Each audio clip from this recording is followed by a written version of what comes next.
That's a 5. It's very messy. I'm a bit embarrassed of this. We're doing unmasking, right? So 5, 6, 7, 8, 9, 10, 11. So today is the 7th day, and I'm thinking that I want to show you what it's like to be autistic and show you what it's like to unmask rather than telling you how. I was thinking that I'll do it unscripted and edited, but I'm now at this point, I'm thinking, I don't know who's gonna watch this. I just I just feel really sad. Yesterday, I spent the entire day looking into executive function research, and that totally just drained my entire energy. And I believe that has to do with the fact that I overcompensate when I'm reading because I'm also on the dyslexic spectrum. So I feel like what I'm doing, my plan, my original plan, it wasn't very effective. And now I'm thinking it's the plan. It's time for me to update this plan, and maybe I'll make another video of me cleaning up this room if that's something you want to see. And I was also reading this book. I have this on Audible. And I was thinking, if I make content based on suggestions made this book, do I have to consider the copyright issues? Like, do I have to have the author's consent is something I was thinking.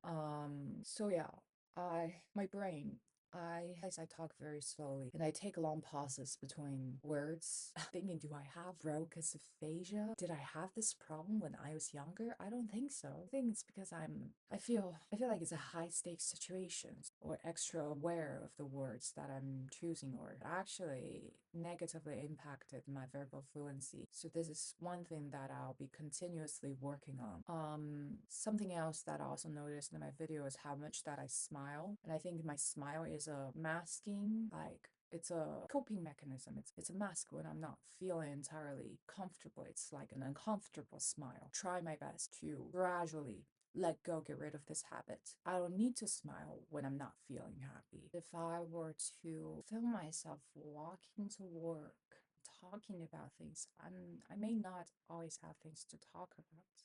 I could film, so that seems to be a question of what do I do with my time, with my life, really. If I want to share, then what do I do in my life that's providing values for others that I could do? Applies.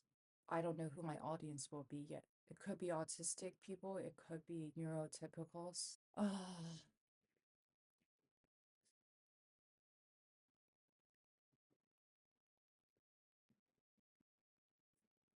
I was watching Cassie Neisot. I closed my eyes and I'm visualizing the YouTube profile picture next to subscribe, and I was trying to read from my memory. I saw a video of his yesterday. He was asking a very interesting question. He's constantly thinking about should I film this or should I make a video out of this?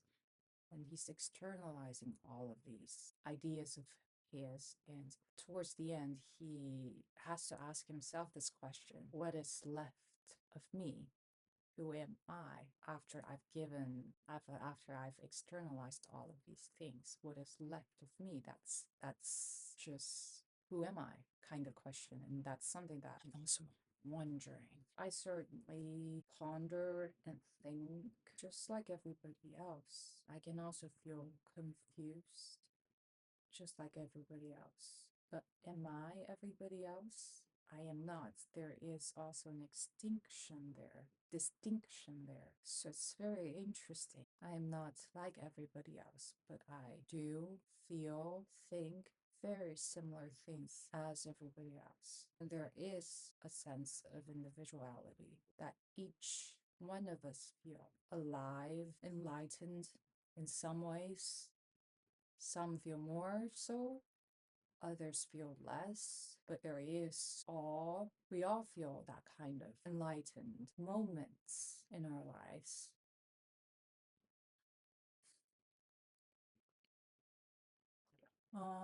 I need to tidy up this room. Maybe that's,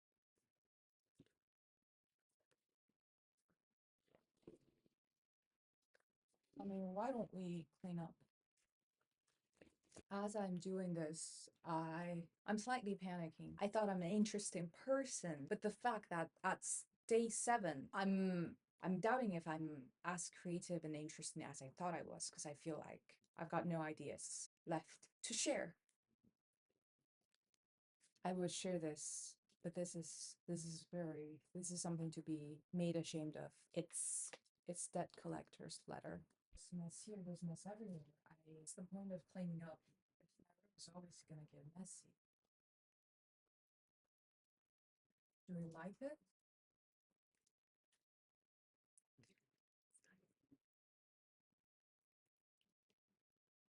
I guess this is just something that I gotta put up with, as I'm not having my own space. I could use this as a motivation to work towards independence. If I were to unmask my autism, one thing that I probably should also try to do is to find a way to, I guess, explain to people about my selective mutism, just one idea, because I don't want to leave the impression that I'm being rude, but I also can't help it that I become selectively mute. Maybe this will change and get better with time. Right now, maybe giving people an explanation is a good thing to do. I'm shutting down. I'm realizing I don't want to clean up today. Not in the mood. Almost 8 p.m. Here in my station. I could show you. I spent nearly 8 hours today doing research on the dyslexic brain, and now I'm still planning on finish editing at least one more video. So I was watching some After Effects video earlier on how people make those Fox style like collage video, like newspaper style. I'm thinking that's something I would like to do. It'll take me some time to learn it. Not gonna do this now, but that's something that I'm planning on doing. It's a quick update. Just wanted to make a quick note on how I'm feeling right now. It's 12. I feel exhausted, and for the past few days, I feel that I've developed this bad habit of checking YouTube videos before going to bed, and I will stop doing that tomorrow. Like I was saying, the whole point of doing this is to unmask. It's also a natural tendency for me to want to know what others are making their videos on, and that would cause me to doubt and question whether I am doing enough for my video. But I think by being my most authentic self, I would like to believe that there is value to each and every one of us when we are trying to live life the most authentic way we could. So me, by giving you my most unmasked state and showing you, bringing you onto this journey as I am exploring my unmasked autistic self, there is value to that. So yeah.